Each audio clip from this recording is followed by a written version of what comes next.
Hey everyone, welcome back to another episode of What Happened. Today, we're diving into one of the most surreal and sobering stories to emerge from the ongoing conflict in Ukraine. A story that reveals just how far the ripple effects of this war have spread, reaching all the way to the streets of Pyongyang. This is about Kim Jong Un's latest propaganda masterpiece.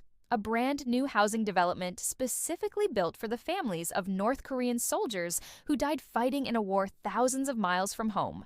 But this isn't just a story about real estate. It's about how authoritarian regimes package tragedy as triumph, how international conflicts create unexpected alliances, and how a dictator uses architecture to rewrite the narrative of his people's sacrifice.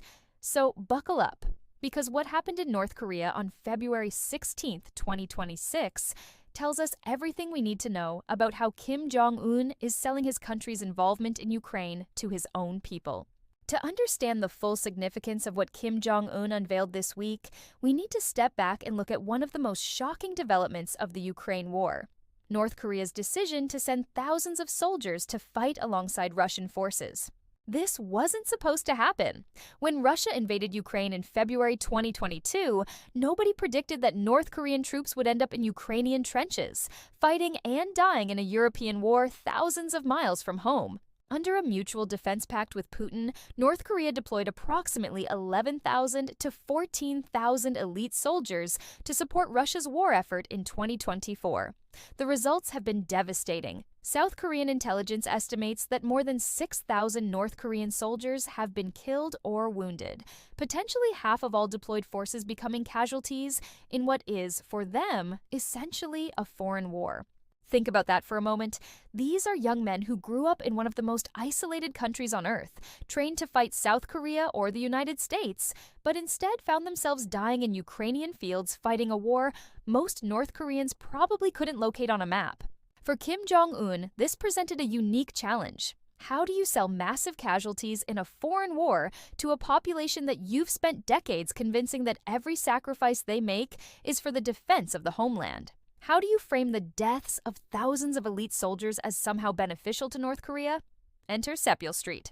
On February 15, 2026, Kim Jong Un held a completion ceremony for what North Korean media described as a new housing district, specifically designed for the families of North Korean soldiers killed while fighting alongside Russian forces in Ukraine. The timing wasn't coincidental. This ceremony happened just before North Korea's ruling Workers' Party Congress, the country's most important political event. The images released by North Korean state media tell their own story. Kim Jong Un, accompanied by his daughter Kim Joo-ae, who's increasingly being positioned as his potential successor, walked through pristine apartment buildings, visiting with families who had lost sons and husbands in Ukraine. The propaganda messaging was carefully crafted. Kim described the new street as a source of honor for our generation and a pride of Pyongyang and our state. He promised to honor the young martyrs who sacrificed all to their motherland, and said the homes would allow bereaved families to take pride in their sons and husbands and live happily. But here's what makes this story so remarkable. Kim Jong Un is essentially advertising his country's involvement in the Ukraine war through architecture. This housing complex isn't just about providing homes for grieving families. It's about creating a physical monument to North Korea's role in a European conflict. The messaging is clear. These soldiers didn't die in some foreign adventure that had nothing to do with North Korea. According to Kim's narrative, they died as heroes defending the motherland's interests, and their sacrifice is so valuable that it deserves permanent commemoration in the capital city. This is propaganda architecture at its most sophisticated. Every family that moves into Saeppyol Street becomes a living testament to Kim Jong Un's foreign policy decisions. Every time other North Koreans see this development, they're reminded that dying for Russia is dying for North Korea. But there's a deeper geopolitical story here. North Korea's involvement in Ukraine represents a fundamental shift in global alliances. For decades, North Korea focused on Korean peninsula dynamics. Now, suddenly, it's a player in European security, with its soldiers gaining combat experience in modern warfare, and its weapons being tested against NATO-supplied equipment. This isn't just about helping Russia.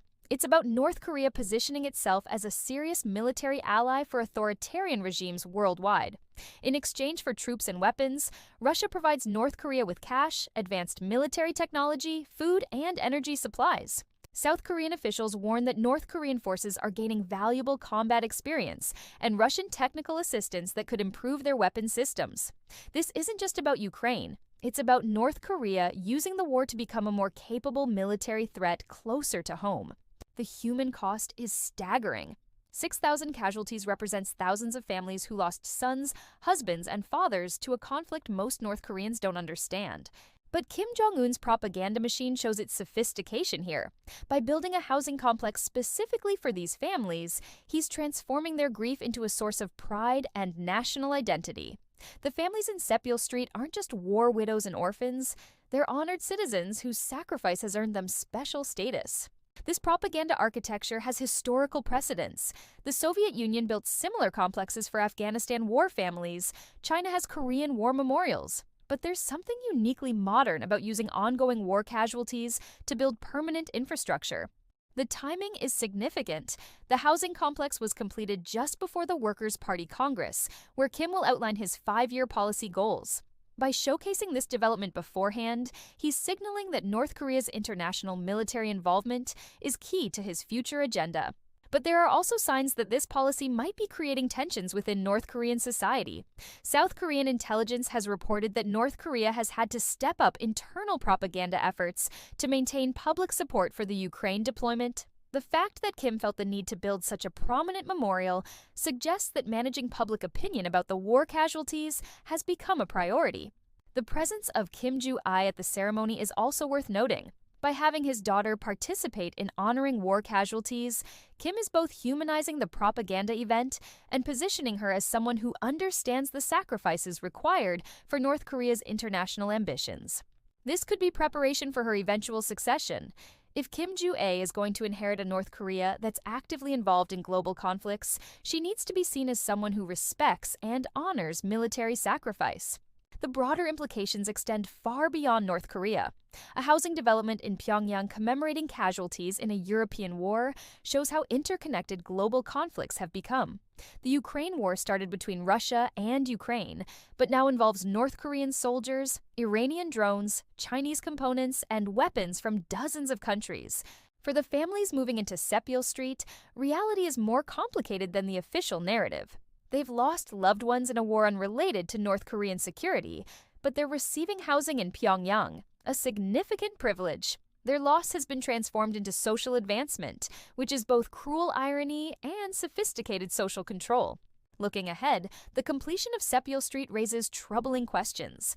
If North Korea is building permanent infrastructure to commemorate casualties from the Ukraine war, does that mean Kim Jong Un expects the casualties to continue? Is this the beginning of North Korea positioning itself as a military contractor for authoritarian regimes worldwide? What's clear is that this housing complex represents North Korea's evolution from isolated rogue state to active participant in global conflicts. Kim Jong Un isn't just managing the domestic consequences of foreign military involvement, he's embracing and celebrating it. The unveiling of this housing complex is ultimately a window into how authoritarian regimes package tragedy as triumph, turning the deaths of thousands into a source of national pride and international signaling. It's a reminder that in today's interconnected world, even a housing development in Pyongyang can tell us everything we need to know about the changing nature of global conflicts. So there you have it, the complete story of how architecture became propaganda, and how Kim Jong Un is using real estate to rewrite the narrative of North Korean sacrifice in a European war.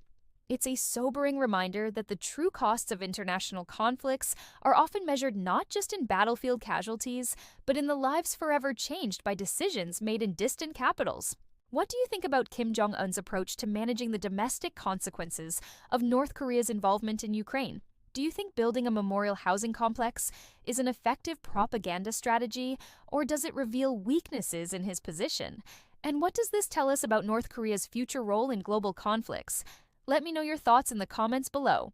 If you found this deep dive into one of the more unusual consequences of the Ukraine war compelling, make sure to hit that subscribe button and the notification bell. Global politics is constantly evolving in unexpected ways, and I'll be here to help make sense of it all. Thanks for watching, and I'll see you in the next one.